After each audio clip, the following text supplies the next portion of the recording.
Hello दोस्तों, आज हम भारतीय भवन के चैप्टर 1 फिजिक्स का आज क्वेश्चन आंसर सॉल्यूशन देखेंगे। पिछले वीडियो में किसी ने कमेंट किया था कि सर आप फिजिक्स का भी वीडियो बनाए, इसलिए मैं आज फिजिक्स का वीडियो बना रहा हूँ। उससे पहला क्वेश्चन है अति लघु उत्तरीय प्रश्न।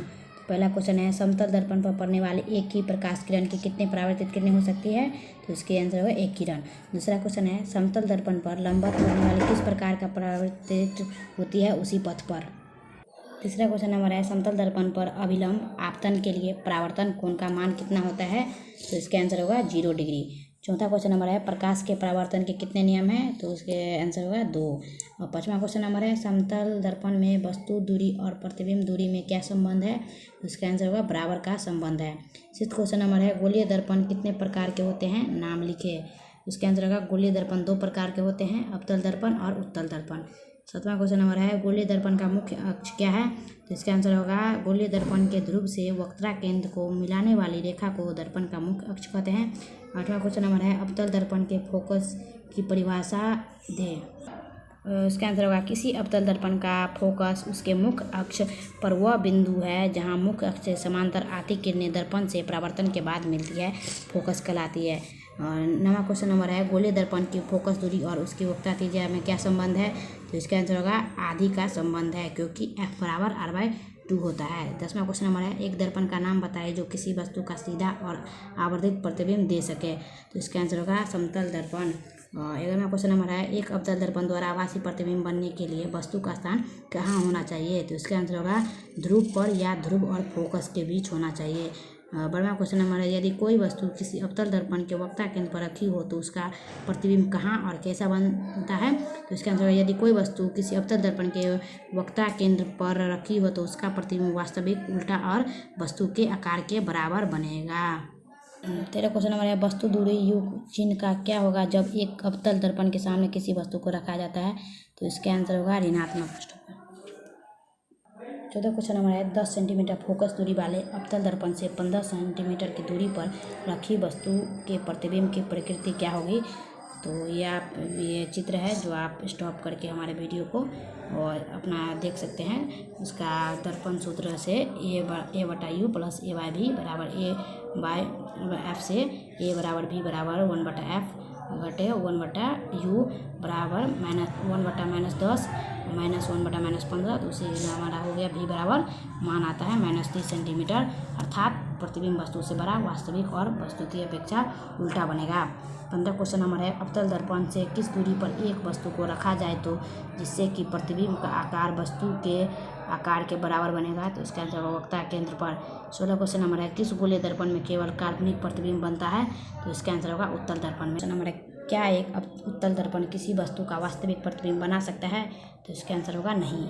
18 क्वेश्चन नंबर है एक दर्पण की फोकस दूरी F बराबर -15 सेंटीमीटर है, यह अवतल दर्पण है या उत्तल दर्पण, तो जब भी नेगेटिव में होगा तो वह हमारा आंसर होगा अवतल दर्पण, उसका अवतल दर्पण होगा। 19 क्वेश्चन नंबर है गोलीय दर्पण के आवर्धन की परिभाषा दे, तो उसका आंसर होगा प्रतिबिंब की ऊंचाई और वस्तु के ऊंचाई अनुपात को आवर्धन कहते हैं।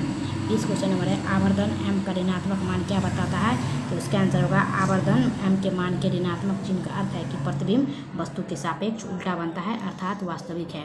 21 क्वेश्चन नंबर है एक गोलीय दर्पण की वक्ता त्रिज्या 20 सेंटीमीटर है, इसकी फोकस दूरी कितनी होगी, उसका आंसर होगा F बराबर R/2 बराबर 20/2 बराबर 10 सेंटीमीटर। और 22 क्वेश्चन नंबर है उत्तल दर्पण के उपयोग को लिखे, तो इसका आंसर उत्तल दर्पण का उपयोग गाड़ियों के साइड मिरर के रूप में उपयोग होता है। और 23 क्वेश्चन नंबर है उस उत्तल दर्पण की फोकस दूरी ज्ञात करें जिसकी वक्ता त्रिज्या 32 सेंटीमीटर है, तो इसका आंसर होगा F बराबर R/2, तो 32/2 बराबर 16 सेंटीमीटर।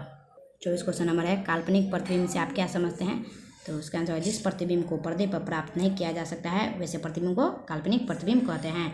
और 25 क्वेश्चन नंबर है समतल दर्पण में आवर्धन M बराबर +1 का क्या अर्थ है, तो समतल दर्पण में आवर्धन M बराबर +1 का अर्थ है कि प्रतिबिंब का आकार वस्तु के आकार के बराबर और M का धनात्मक चिन्ह बताता है कि वह वस्तु के सापेक्ष सीधा है। 26 क्वेश्चन नंबर है एक गोलीय दर्पण जिसका वक्ता केंद्र C है पर एक किरण AC आपतित होती है, यह किरण किस दिशा में परावर्तित होगी, तो इसका आंसर होगा यह किरण उसी पथ पर परावर्तित होगी। और 27 क्वेश्चन नंबर है अवतल दर्पण के कोई 2 उपयोग लिखे, तो इसका आंसर होगा अवतल दर्पण के 2 उपयोग निम्न है। पहला है अवतल दर्पण का उपयोग हजामती दर्पण के रूप में किया जाता है। और दूसरा क्वेश्चन नंबर है रोगियों के जांच के लिए डॉक्टर अवतल दर्पण का उपयोग करते हैं। हाँ, अब है लघु उत्तरीय प्रश्न। लघु उत्तरीय में पहला प्रश्न है अपसारित समांतर और अभिसारित किरण पुंज से आप क्या समझते हैं? तो उसका आंसर अपसारित किरण पुंज पहले होगा। इस प्रकार के किरण पुंज में प्रकाश की किरण एक बिंदु स्रोत से निकलकर फैलती चली जाती हैं। जैसे ये एक बिंदु है, यहाँ से फैलती चली जा रही है अलग अलग। और उससे के बाद आता है समांतर किरण पुंज। ऐसे किरण पुंज में प्रकाश की किरणें एक दूसरे के समांतर होती है। बहुत अधिक दूरी पर स्थित प्रकाश स्रोत से आते किरण पुंज समांतर किरण पुंज कहलाती है। तो ये समांतर किरण पुंज कहलाती है। जैसे समांतर उसका चिन्ह है, समांतर किरण जाती रहती है।